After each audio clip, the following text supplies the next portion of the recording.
The evening rush at La Riviera was finally winding down. The restaurant's warm lighting cast a golden glow over the white tablecloths and crystal glasses. In the corner sat a grand piano polished to perfection, yet rarely touched except by the occasional weekend performer. Most nights it was just for show, an elegant prop in an establishment where appearances mattered above all else. Lisa wiped her forehead with the back of her hand, careful not to let her manager see such an unrefined gesture. 6 hours into her double shift, her feet ached in the mandatory black shoes that looked professional, but felt like torture devices. Still, she kept her smile in place as she cleared a table by the window. 2 more hours, she whispered to herself. 2 more hours, and then she could go home to her tiny apartment, kick off these awful shoes, and maybe, just maybe, get an hour of studying in before exhaustion took over. Nursing school wasn't going to pay for itself. Neither was her mother's medication. So here she was, 24 years old, with dreams as big as her bank account was small, serving overpriced meals to people who spent on one dinner what she made in a week. Lisa, table 14 needs water, called Diane, the senior waitress who had taken Lisa under her wing 3 months ago when she started. And heads up, it's Blake. Lisa's stomach tightened. Everyone knew about Richard Blake, tech millionaire, regular customer, legendary tipper, but only if everything was perfect. Otherwise, he could make your night miserable with complaints to management. Thanks for the warning, Lisa said, filling a crystal pitcher with ice water. She took a deep breath and headed toward table 14. The man sat alone, absorbed in his phone. His tailored suit probably cost more than her semester's tuition. Steel gray hair framed a face that might have been handsome if not for the permanent frown lines etched around his mouth. He didn't look up as she approached. Good evening, sir. Welcome back to La Riviera, Lisa said, using her practiced restaurant voice, friendly but not too familiar. Richard Blake barely nodded, still focused on whatever important business occupied his screen. Lisa carefully leaned in to fill his water glass, her mind drifting to the melody that had been stuck in her head all day. Without realizing it, she began to hum softly, a habit her mother always said would get her in trouble one day. It was a piece she had loved since childhood. Chopin's Nocturne in E-flat major. The notes always brought her back to sitting beside her mother on their old piano bench, learning to make those beautiful sounds come alive under her small fingers. Lost in the memory, Lisa didn't notice Mr. Blake finally looking up from his phone. She didn't see his startled expression as he recognized the melody, and she certainly didn't see the water glass overflow as she poured too much, lost in her quiet humming. The cold splash of water hitting his hand snapped them both back to reality. "I'm so sorry," Lisa gasped, mortified. Water had spilled onto the white tablecloth and worse, onto the sleeve of his expensive suit. She grabbed her serving napkin and dabbed frantically at his cuff. This was it. This was how she'd get fired. Spilling water on Richard Blake while humming instead of paying attention. Diane would never let her live this down, if she even kept her job. But the explosion she expected didn't come. Instead, Blake pulled his arm back slowly and looked at her with an expression she couldn't quite read. "You were humming Chopin," he said. It wasn't a question. Lisa froze, napkin in hand, caught off guard by this unexpected comment. Yes. Sorry about that too. It's just been stuck in my head today." Nocturne in E-flat major, he continued, his voice losing some of its usual sharpness. Opus 9, number 2. Now it was Lisa's turn to stare. Most people couldn't identify classical music, let alone name the specific opus. "You know it?" Something flickered across his face, a shadow of emotion quickly concealed. "I know music," he said simply, then gestured to the water stain. "Don't worry about this." Hazard of dining out. Relief washed over her. Not fired today, at least. "Thank you for understanding. Can I get you something to drink while you look at the menu? Scotch. Neat. The Macallan 18 if you have it." "Right away, sir." As Lisa turned to head toward the bar, she heard him call after her. "The piano. Does anyone play it?"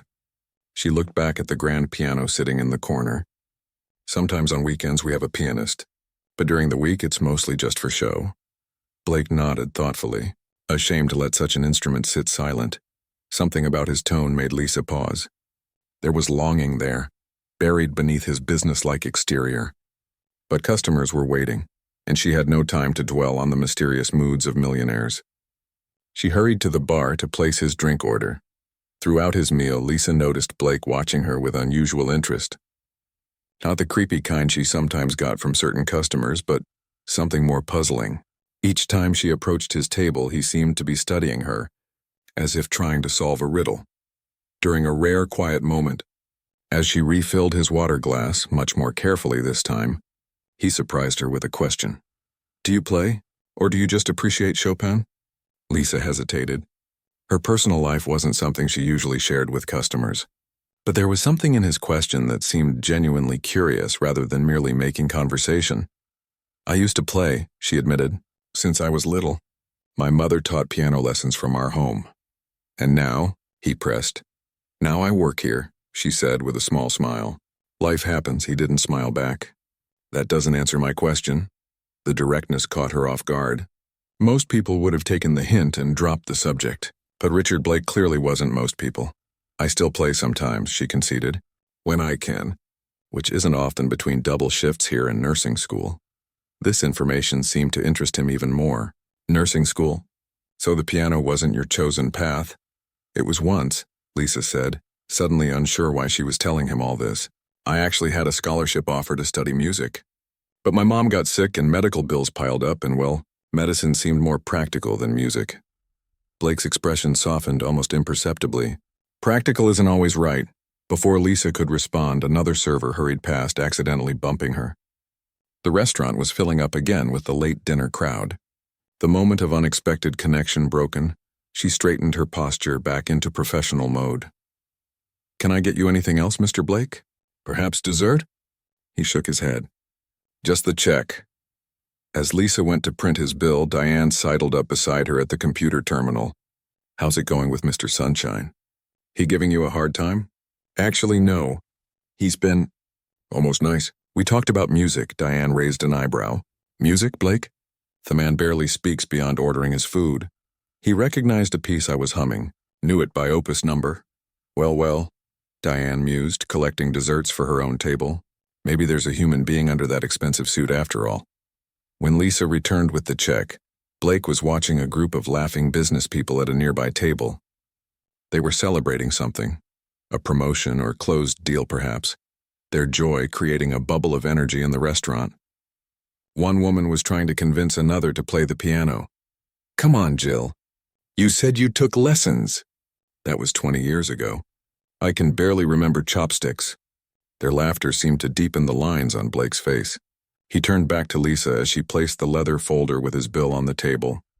"It's a beautiful instrument," he said, nodding toward the piano. "Steinway. Model B. Probably worth more than most cars in the parking lot." Lisa followed his gaze. The owner likes nice things, even if they're just for decoration.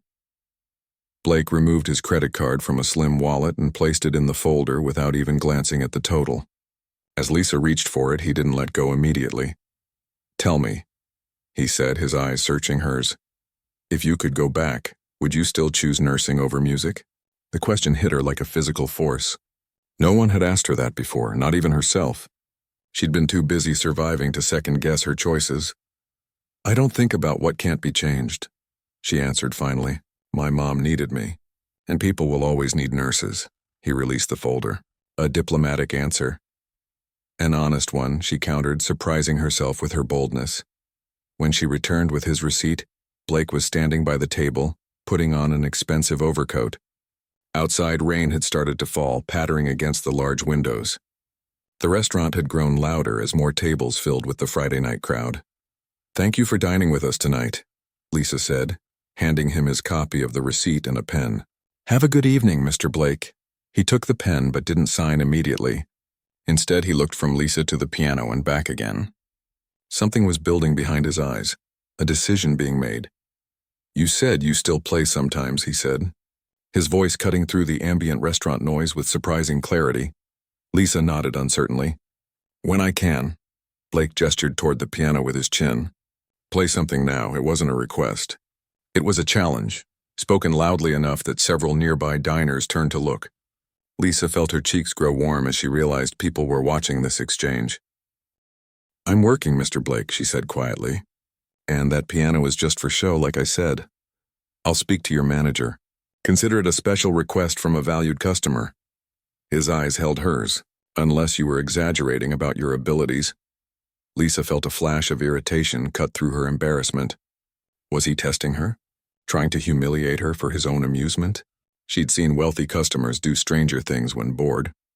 Diane appeared at her side, sensing trouble. "Everything all right here?" Blake turned his attention to the senior waitress. "I was just asking if your restaurant might make an exception and allow this young lady to play the piano. I noticed it sitting unused and it seems a waste." Diane looked from Blake to Lisa, clearly confused by this unusual request. "Well, I don't think it would be a problem. But Lisa is on shift and I'll make it worth her time," Blake interrupted, signing his receipt with a flourish before handing it back to Lisa. When she glanced down, her eyes widened. He had added a tip larger than her weekly pay. 2 minutes of your talent, Blake said, his voice softer now. "That's all I'm asking." Lisa stood frozen, the receipt in her hand, aware of the curious stares from nearby tables. The challenge hung in the air between them. In that moment, something shifted in Blake's expression, a glimpse of something almost vulnerable beneath his confident exterior. And suddenly, Lisa understood. This wasn't about humiliating her. This was about the music, the Chopin she'd been humming. For whatever reason, it meant something to him. She straightened her shoulders and handed the signed receipt to Diane. "Cover my tables for 5 minutes?" Diane looked at the tip amount and her eyebrows shot up. "Take 10 if you want." As Lisa made her way toward the piano, conversations hushed. The manager, noticing the unusual activity, started toward her with a questioning look, but Blake intercepted him with a quiet word.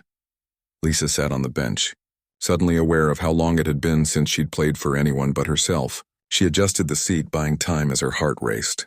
What if she embarrassed herself? What if years of sporadic practice had eroded her skill too much? She took a deep breath and placed her hands on the keys. The piano was indeed beautiful, far nicer than any she'd played before. She glanced up to see Blake watching intently, standing apart from the other diners, his face unreadable. Then she looked back at the keys and began to play. The moment Lisa's fingers touched the keys, the world around her seemed to fade away. The chatter of the restaurant, the clinking of silverware, the weight of curious stares, all of it dissolved into the background as she connected with the instrument. She started slowly, tentatively, with the first gentle notes of Chopin's Nocturne in E-flat major, the same piece she'd been humming earlier, the same piece that had somehow caught Richard Blake's attention. Her fingers remembered the path even after all this time. Like returning to a childhood home, there was both familiarity and strangeness in the journey. The piano's touch was more responsive than her old upright at home, each note ringing with a clarity that made her heart ache. As she played the opening bars, she risked a glance up. Blake stood motionless, his face unreadable, watching her with an intensity that might have unnerved her if she wasn't already lost in the music. Around him, conversations had hushed. A waiter paused mid-step, water pitcher in hand. Even the kitchen staff had poked their heads out to see what was happening. Lisa closed her eyes and let herself fall deeper into the piece. This wasn't about impressing a millionaire or earning a tip anymore. This was about the part of herself she'd kept locked away for too long. The melody flowed from her fingers, filling the restaurant with its bittersweet beauty.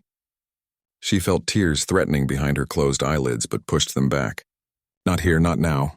Instead, she channeled that emotion into the music, her body swaying slightly as the piece built toward its emotional peak. When she finally played the last gentle notes and opened her eyes, the restaurant had fallen completely silent. For one terrible moment, she thought she'd made a fool of herself. Then a glass clinked, someone inhaled sharply, and suddenly the room erupted in applause. People were standing, some were wiping their eyes. Diane was grinning from ear to ear by the bar. Even the chef had come out, still holding a spatula, clapping with genuine appreciation. Lisa felt her cheeks flush hot with embarrassment and unexpected joy. She hadn't performed for an audience in years. She'd forgotten the rush of it, the connection, the way music could transform a room full of strangers into a shared experience. As the applause continued, she finally looked at Blake. He hadn't joined in the clapping. Instead, he stood perfectly still, his expression cracked open to reveal something raw and painful. For the briefest moment, she saw past the millionaire exterior to the man beneath, and he looked shattered.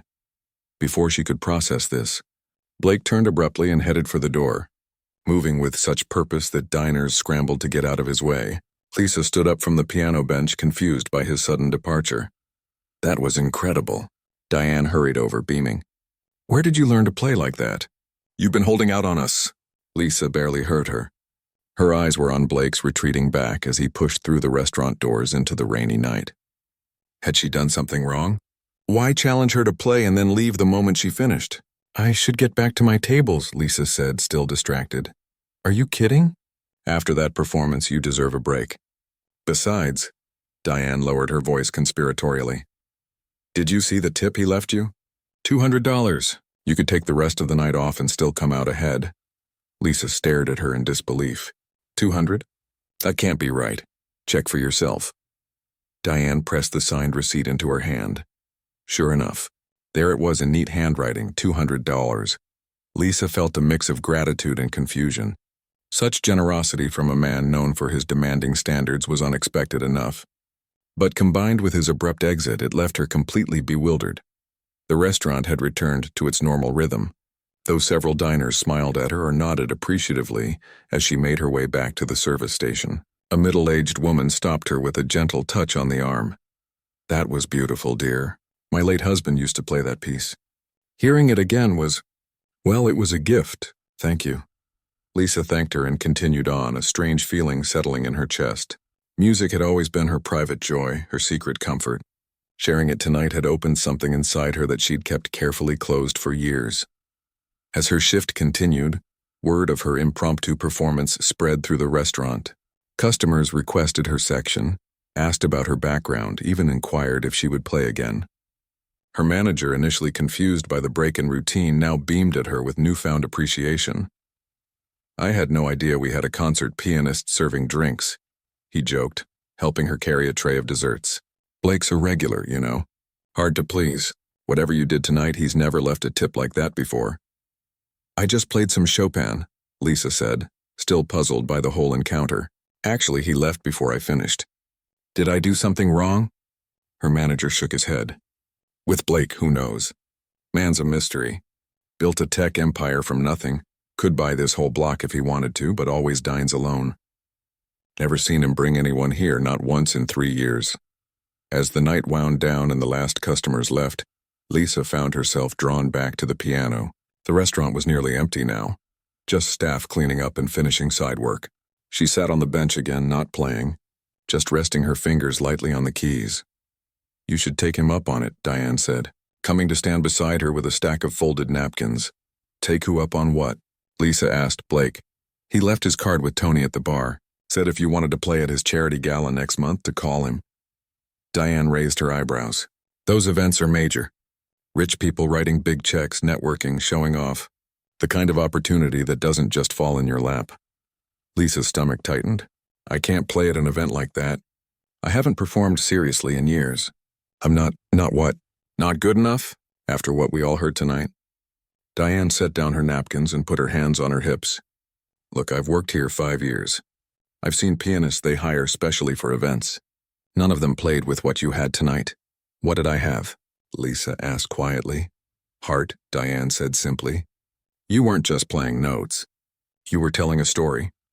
Later that night, Lisa sat on her second-hand sofa in her tiny apartment, turning Blake's business card over in her hands. The embossed lettering caught the light from her single lamp.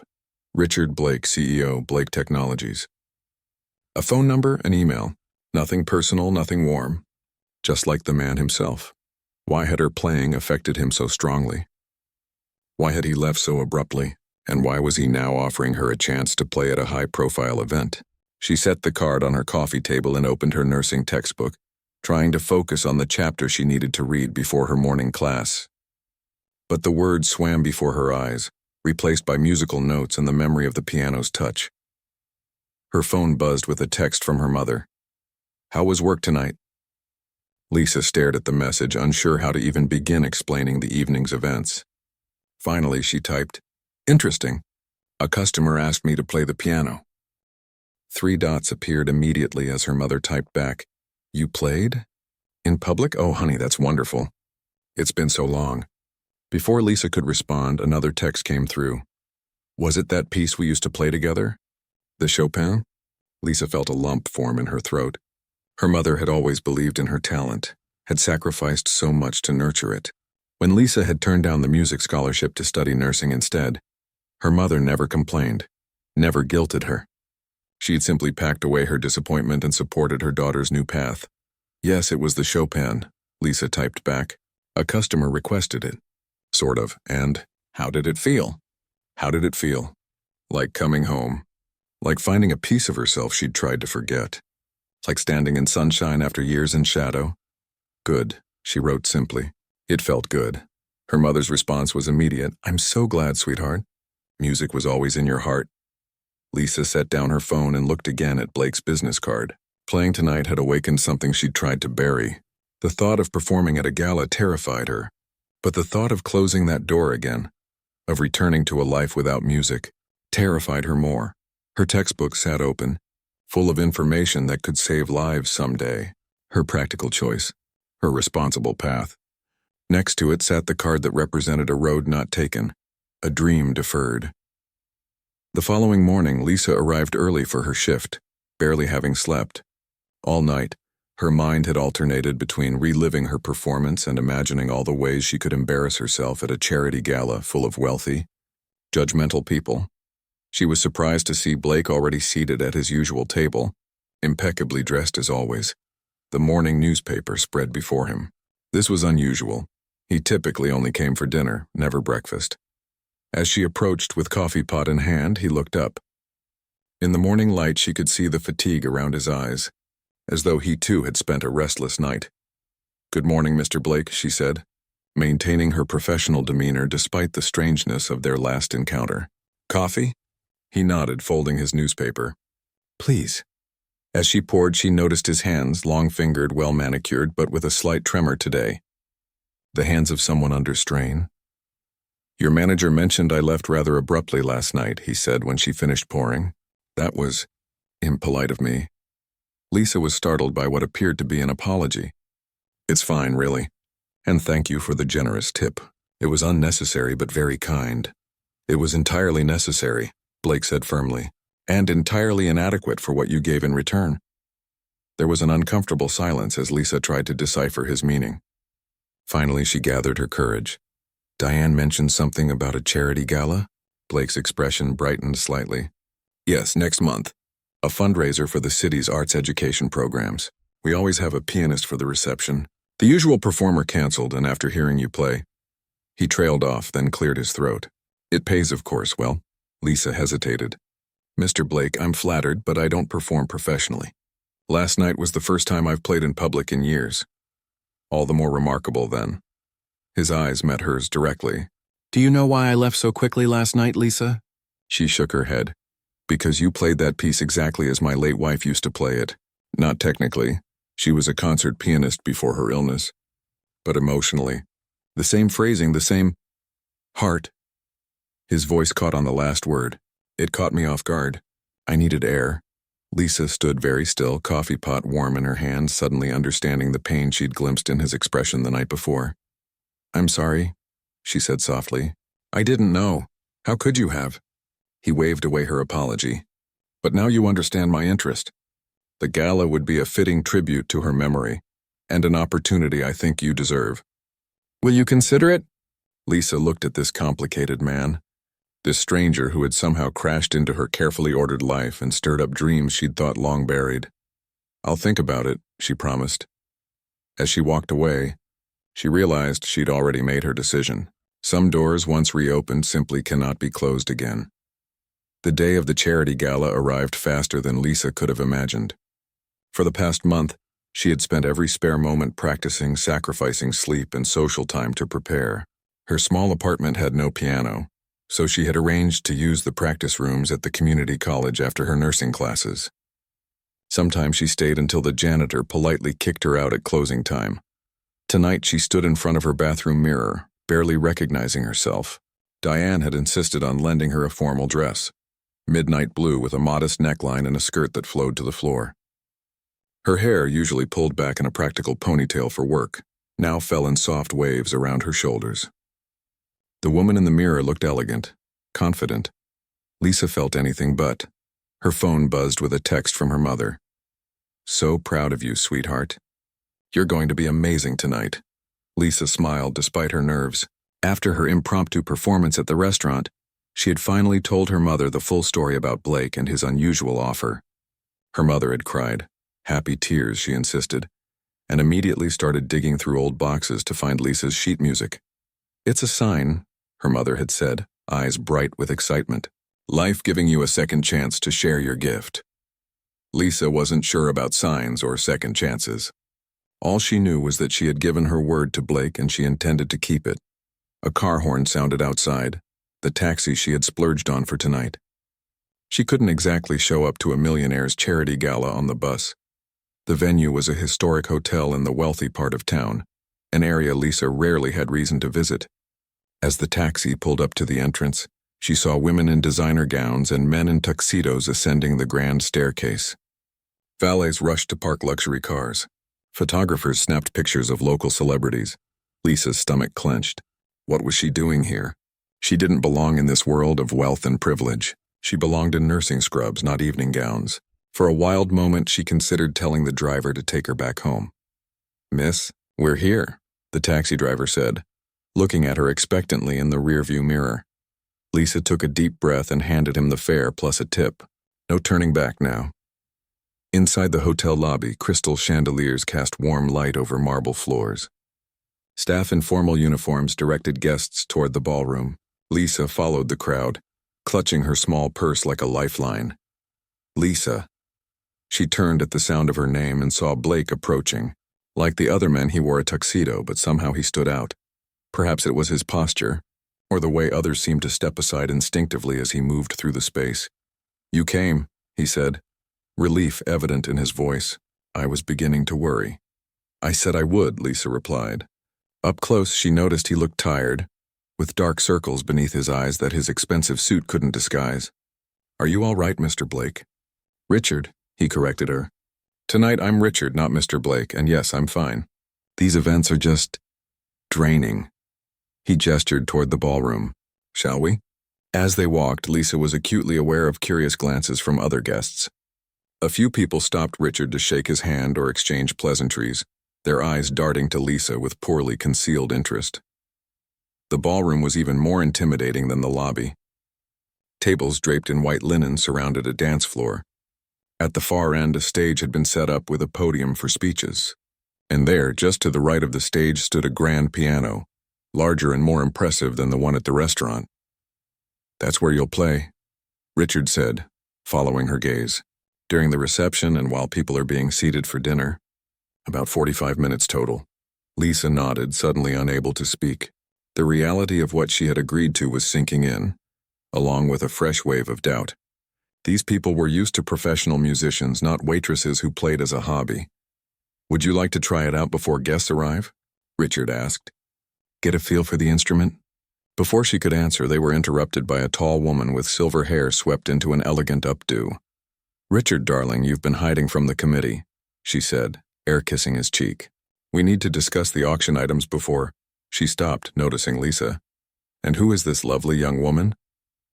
"Helena, this is Lisa Mitchell, our pianist for this evening." "Lisa, this is Helena Windsor, the chairwoman of the Arts Education Foundation." Helena's perfectly shaped eyebrows rose slightly. "I thought Gregory Walsh was performing tonight. Has there been a change?" "Gregory had a scheduling conflict," Richard said smoothly. "Lisa has graciously agreed to step in." Helena studied Lisa with newfound interest. "Are you with the conservatory, dear?" "No, ma'am," Lisa answered honestly. "I work at La Riviera restaurant." Helena's smile tightened almost imperceptibly. "How unexpected. Well, we appreciate you helping out on such short notice. If you'll excuse us, Richard and I have some details to finalize." As Helena led Richard away, Lisa overheard her hissing, "A waitress? Really, Richard? This isn't open mic night at a coffee shop." Lisa's face burned with embarrassment.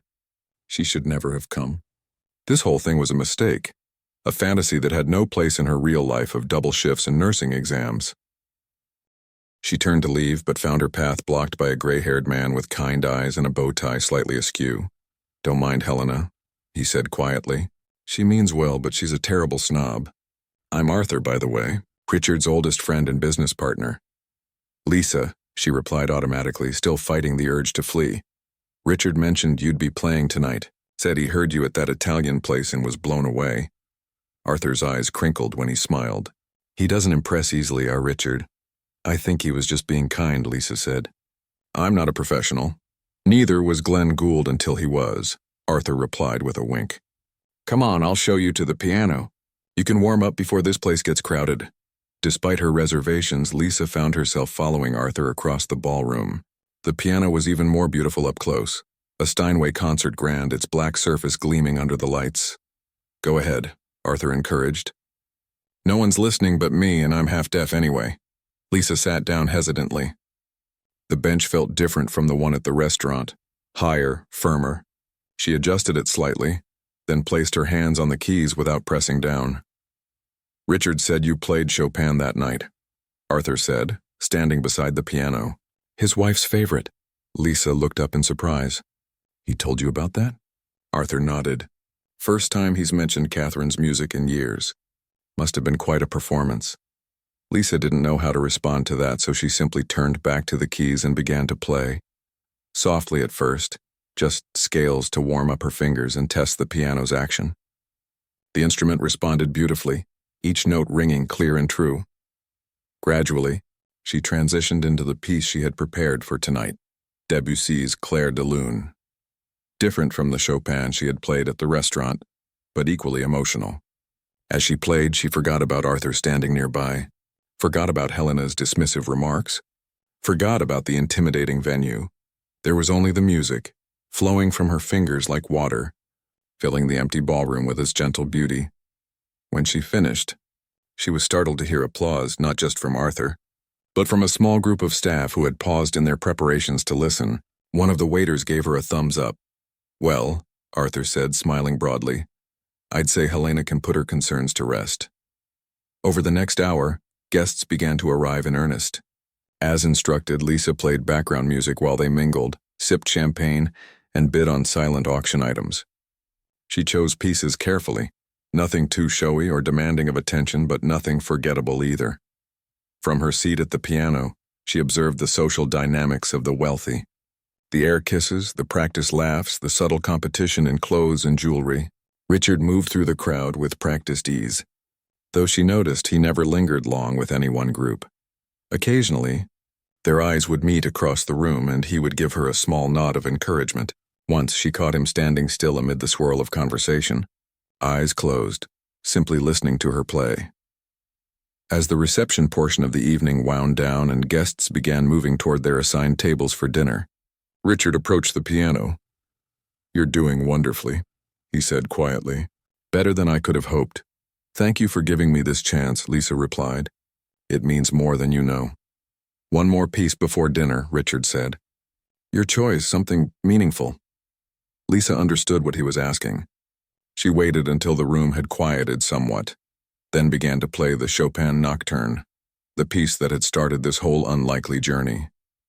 She poured everything into it, her gratitude, her rediscovered passion, her understanding of the piece's significance to Richard.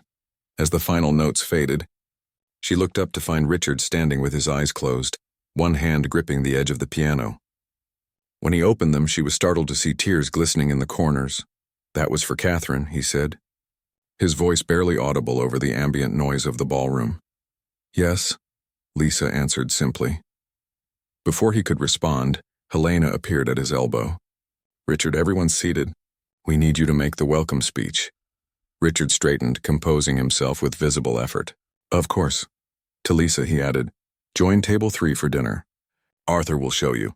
As promised, Arthur escorted her to a table near the front. To her surprise, the other guests, mostly older couples involved with the Arts Foundation, welcomed her warmly. Several complimented her playing. One woman, a former music teacher, engaged her in a detailed discussion about Debussy's techniques. Throughout dinner and the speeches that followed, Lisa found herself unexpectedly enjoying the evening. These people, for all their wealth and privilege, shared a genuine passion for music and arts education. Their cause, bringing music programs back to public schools, was one she could wholeheartedly support. When Richard took the stage to announce the fundraising total, the room erupted in applause. They had exceeded their goal by nearly 50%. And now, Richard continued after the applause died down. I'd like to introduce someone special. Many of you have been asking about the talented pianist who performed during our reception. Lisa Mitchell isn't from the conservatory. She doesn't have a record deal or a concert tour.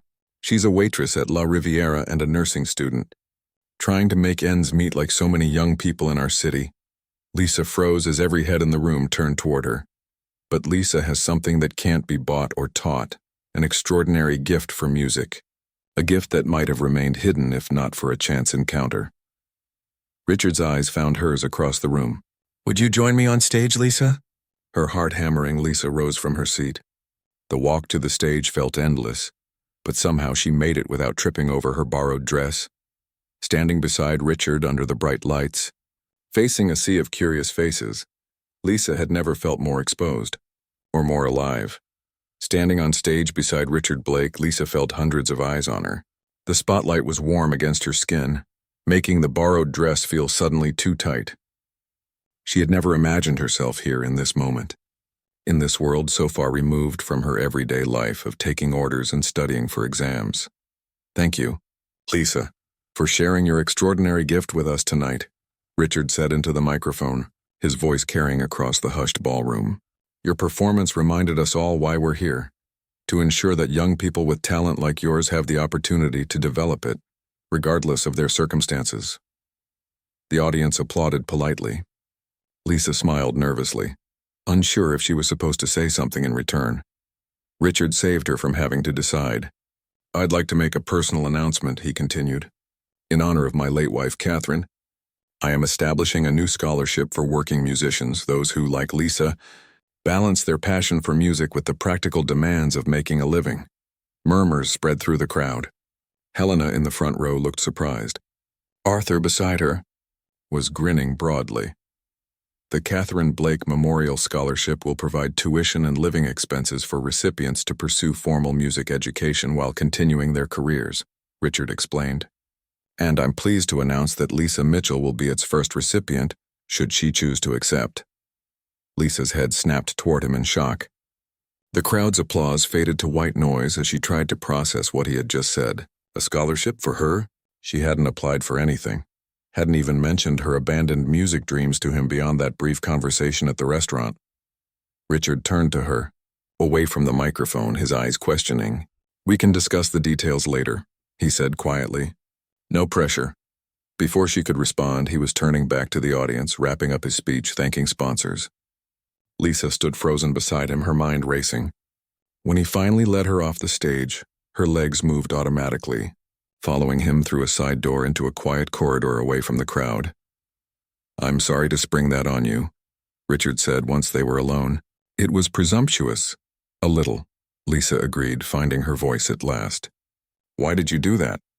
Richard ran a hand through his hair, a surprisingly human gesture from someone who always seemed so composed. Honestly, I didn't plan to. But watching you play tonight, seeing how the music transforms you and everyone who hears it. He trailed off, searching for words. It would be a crime to let that talent go undeveloped. I chose nursing, Lisa reminded him. It wasn't forced on me. I know. Richard leaned against the wall, suddenly looking tired. And it's a noble profession.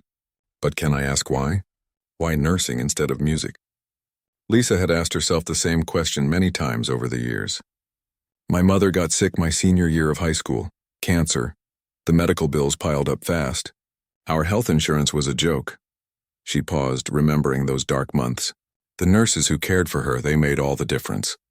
Not just medically, but they saw her as a person, not just a patient. I wanted to be that for someone else. Richard nodded slowly. And the music scholarship you mentioned before? The one you turned down? It covered tuition, but not living expenses.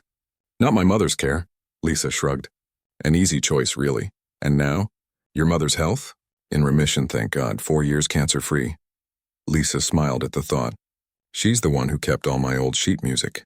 Never gave up hope I'd play again someday. A comfortable silence fell between them.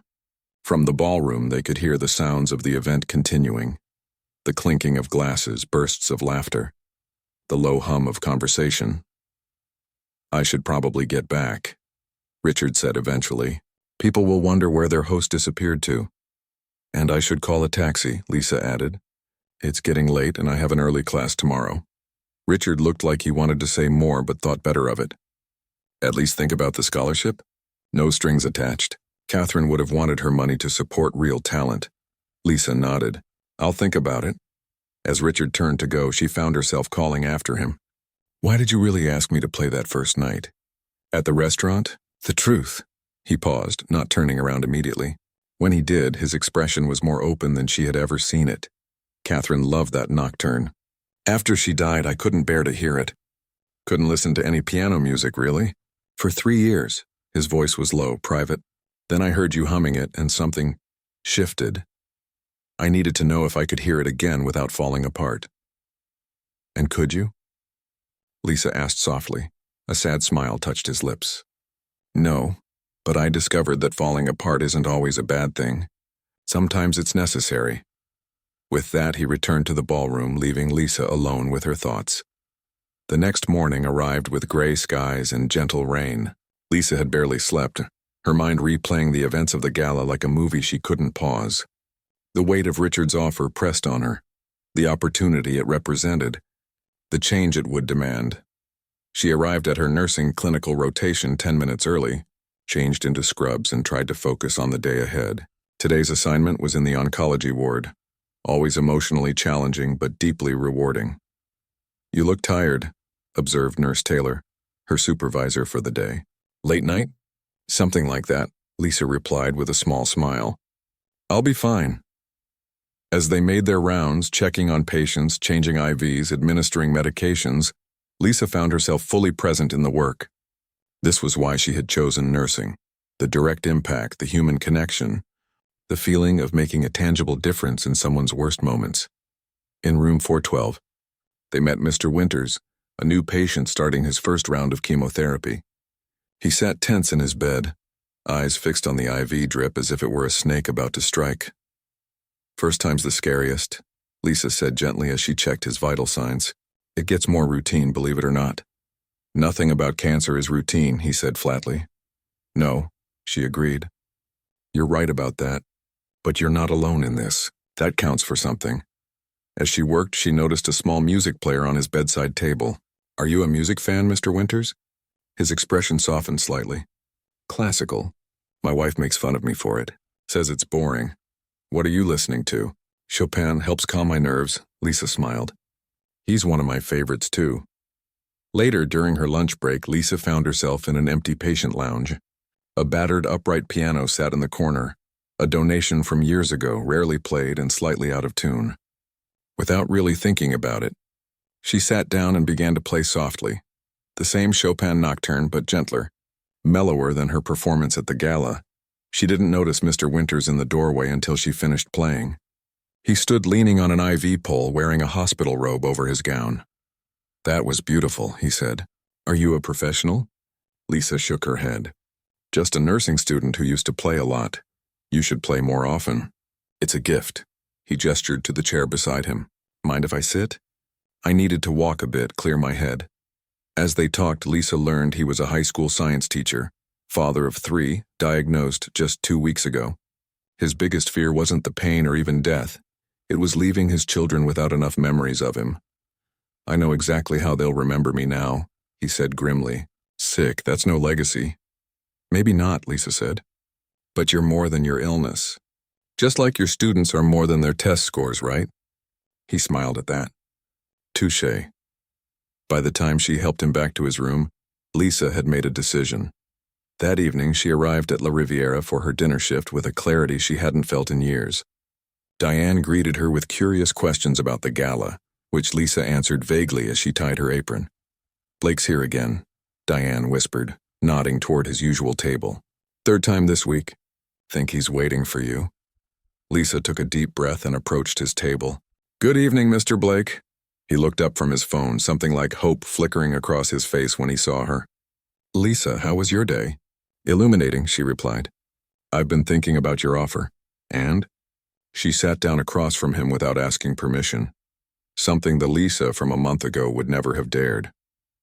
I want to accept, but with conditions. Richard's eyebrows rose slightly. I'm listening. I'm not giving up nursing, she said firmly. I believe I can do both, music and medicine. They heal in different ways. That's not conventional, Richard said slowly. Neither was daring your waitress to play piano in the middle of dinner, she pointed out with a small smile. He conceded with a nod. What else? I want to develop a music therapy program at City Hospital, focusing on oncology patients. I've seen firsthand how music can help people through their darkest moments. She paused. That would be my special project as a scholarship recipient. Richard studied her face, his expression thoughtful. Catherine would have loved that idea. She believed music could reach people when nothing else could. There's one more thing, Lisa added, her voice softer. I want to know about her, about Catherine. The woman who loved the same music I do. Richard's face stilled, and for a moment Lisa thought she had gone too far. Then he reached into his jacket and pulled out his wallet. From it, he extracted a worn photograph of a woman seated at a grand piano, her face turned toward the camera with a joyful smile. This was Catherine, he said, handing Lisa the photo. Concert pianist. Child prodigy. Most stubborn woman I ever met. His voice held equal measures of pride and grief. We met at Juilliard. I was studying business but took a music appreciation course to fulfill an arts requirement. She was the teaching assistant who gave me a C on my first paper. Lisa studied the photograph. Catherine had been beautiful, with dark hair and bright eyes full of life. It was strange to finally see the face of the woman who had unknowingly altered the course of Lisa's life. What happened? She asked gently. ALS, Richard said, the single syllable heavy with years of pain. It took her ability to play first. Fingers, then hands, then arms. She fought it every step of the way, but... He trailed off. I'm so sorry, Lisa said, returning the photograph. Richard looked at it one last time before carefully tucking it away. After she died, I threw myself into making money, building the company. As if success could fill the hole she left. He gave a rueful smile. It doesn't, of course. What does? Lisa asked. I'll let you know when I figure it out. He straightened, his business demeanor returning like a protective shell. So we have a deal? You'll accept the scholarship with your conditions? Lisa nodded. Yes, good. He offered his hand across the table. To new beginnings. As they shook hands, Lisa felt the weight of the moment, the strange intersection of their lives, the unexpected second chance she'd been given, the possibilities stretching before her. I should get back to work, she said, rising from the chair. My manager is giving me the evil eye. Of course, Richard nodded. We'll talk details later. As Lisa turned to go, he called after her one more time. Lisa, play something before you go? For old time's sake? She smiled. Any requests? Surprise me, he said. Something new. And so she did, walking to the piano that had started it all, sitting down with newfound confidence, and playing a piece she'd composed herself but never shared. A piece about loss and hope, endings and beginnings. In the corner of her eye, she saw Richard close his eyes to listen. And this time when she finished, he didn't walk away. 1 year later, Lisa stood in the hallway outside the oncology ward, her hands slightly trembling. Not from nervousness, not anymore, but from anticipation. Behind the double doors, patients and their families were gathering for the unveiling of the new music therapy room at City Hospital. Her project, her vision, now a reality. She smoothed down the front of her dress, a simple but elegant blue one she had bought herself, not borrowed this time. The nursing pin on her lapel caught the light, a reminder of the journey she had completed. 6 months ago, she had graduated with her nursing degree, walking across the stage to accept her diploma with her mother, cheering loudly in the audience, and Richard sitting quietly beside her mother, his presence a surprise that had brought unexpected tears to her eyes. Ready? A voice asked behind her. Lisa turned to see Richard approaching, looking more relaxed than she had ever seen him. The past year had changed him too, softened some of his hard edges, brought color back to his life. As ready as I'll ever be, she replied with a smile. Did the piano arrive? Delivered this morning. A Steinway, just as promised. You didn't have to do that, Lisa said, though they'd had this conversation before. The foundation's budget didn't include. The piano is a personal gift, Richard interrupted gently. From me to the program. Catherine would have wanted it that way. Lisa nodded, accepting his generosity with grace she had learned over months of working together. They had developed an easy friendship, built on shared passion for music and mutual respect. Richard had kept every promise about the scholarship, supporting her as she balanced nursing studies with formal music training. In return, she had helped him reconnect with the joy Catherine had brought to his life, one piano piece at a time. "Mr. Winters called this morning," Lisa said as they walked toward the doors together. "He's bringing his whole family today. The science teacher? Your first patient in the trial program?" Lisa nodded. "Cancer-free for 3 months now. His youngest daughter started piano lessons because of him. Because of this program." Richard smiled. One success story of many to come. Together they pushed through the double doors into the oncology ward's community room, now transformed. What had once been a sterile space with uncomfortable chairs and outdated magazines was now a warm, inviting room centered around a gleaming grand piano. Chairs were arranged in a semicircle, already filling with patients in various stages of treatment, some in wheelchairs, some with IV poles beside them, all with expectant faces. Hospital staff lined the walls, doctors and nurses who had been skeptical at first about Lisa's music medicine, but had become believers after seeing results. In the front row sat Lisa's mother, beaming with pride, her health fully restored after her battle with cancer. Dr. Wilson, the head of oncology, stepped forward to make introductions. "Today marks the official opening of the Catherine Blake Music Therapy Program at City Hospital," he announced. "What began as a student's project has grown into something remarkable. In the 6 months of our pilot program, we've seen measurable improvements in patient outcomes, reduced anxiety, better pain management, and improved emotional well-being." He gestured toward Lisa. None of this would have been possible without the vision and dedication of Lisa Mitchell, who somehow managed to complete her nursing degree while developing this program and pursuing her own musical studies. The room filled with applause. Lisa felt her cheeks warm with embarrassment, still unused to being the center of attention despite the past year's experiences. "And of course," Dr. Wilson continued, "we're deeply grateful to Richard Blake for his generous support, both through the Catherine Blake Memorial Scholarship and his personal donations to make this space possible." Richard nodded briefly in acknowledgement, uncomfortable with praise as always. "Now," Dr. Wilson said with a smile, "I believe the best way to inaugurate this room is with music. Lisa?" As Lisa moved toward the piano, she caught sight of Mr. Winters in the audience. 10 months ago, he had been her first volunteer when she proposed music therapy sessions for chemotherapy patients. Now he sat healthy and strong, his wife beside him, his children fidgeting with excitement. Sitting at the bench, Lisa took a moment to center herself. This wasn't a performance for wealthy donors or a recital for her professors. This was something more meaningful. Music as medicine, as connection, as hope. She began to play a piece she had composed specifically for today, inspired by the stories of the patients she had worked with over the past year. It started softly, hesitantly, like a question without an answer.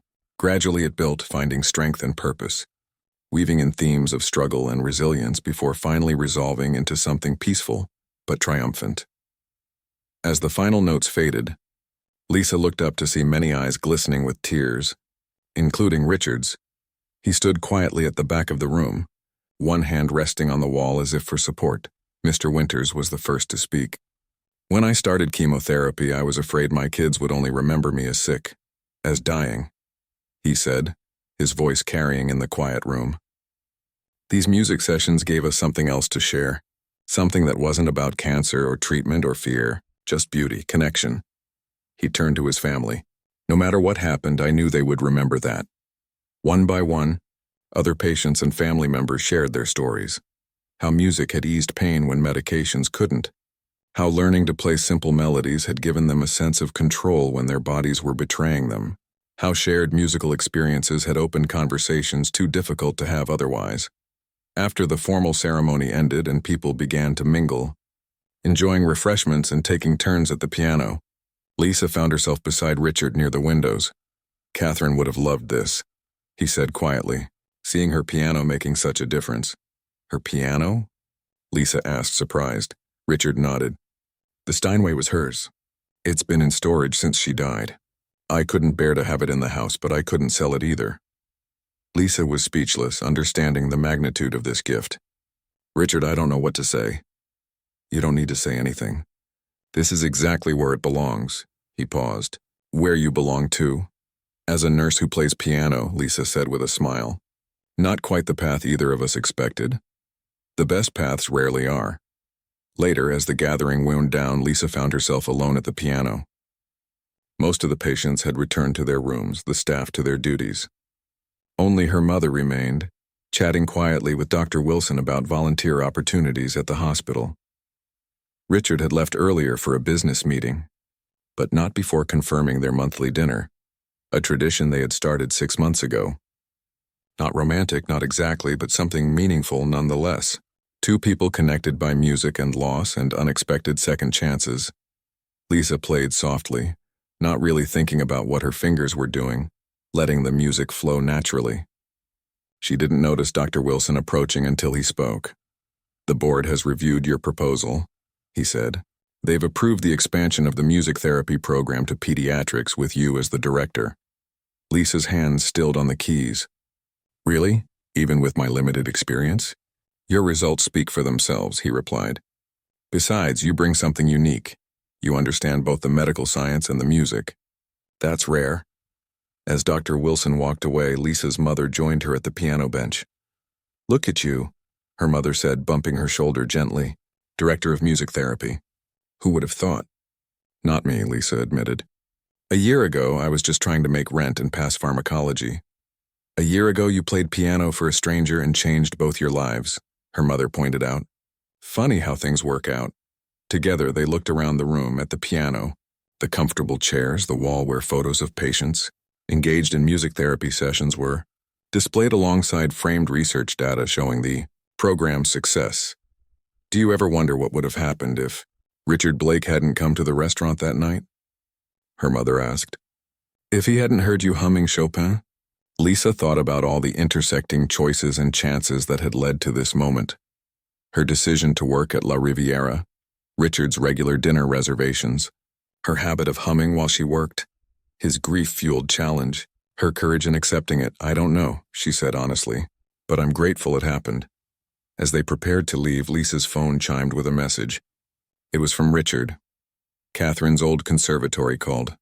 They want you to perform at their alumni concert next month. As my guest. Say yes? Lisa smiled and typed back a single word. Yes. Her mother read over her shoulder and raised an eyebrow. Just friends, huh? For now, Lisa replied. We're both still figuring things out. Well, figure things out at your own pace, her mother said wisely. Some melodies take time to develop. As they walked out of the hospital together, Lisa felt a sense of rightness, of purpose fulfilled. The path ahead wasn't clear or certain. She still had musical studies to complete, a new program to build, a friendship with Richard that was evolving into something neither of them had expected. But for the first time in years, she wasn't just surviving, rushing from shift to class to practice room. She was living fully, bringing together the seemingly separate parts of herself into something whole and harmonious. In the parking lot, Lisa's mother stopped by her car. Your father would have been so proud of you today. Lisa hugged her tightly. I know. He always said you had music in your soul. Even when you were tiny, you'd find anything that could make a sound and turn it into a song. I remember, Lisa said softly. As her mother drove away, Lisa stood for a moment in the afternoon sunlight, looking back at the hospital with its new sign by the entrance, Catherine Blake Music Therapy Center. From inside, she could faintly hear someone playing the piano, halting, simple notes that gradually found their rhythm and grew more confident. Another patient discovering the healing power of music, another life being transformed, one note at a time. Lisa smiled and began walking toward her own car, already composing in her head the piece she would play at the conservatory next month. It would tell the story of an unlikely dare, a hidden talent, and the extraordinary things that can happen when we find the courage to share our gifts with the world.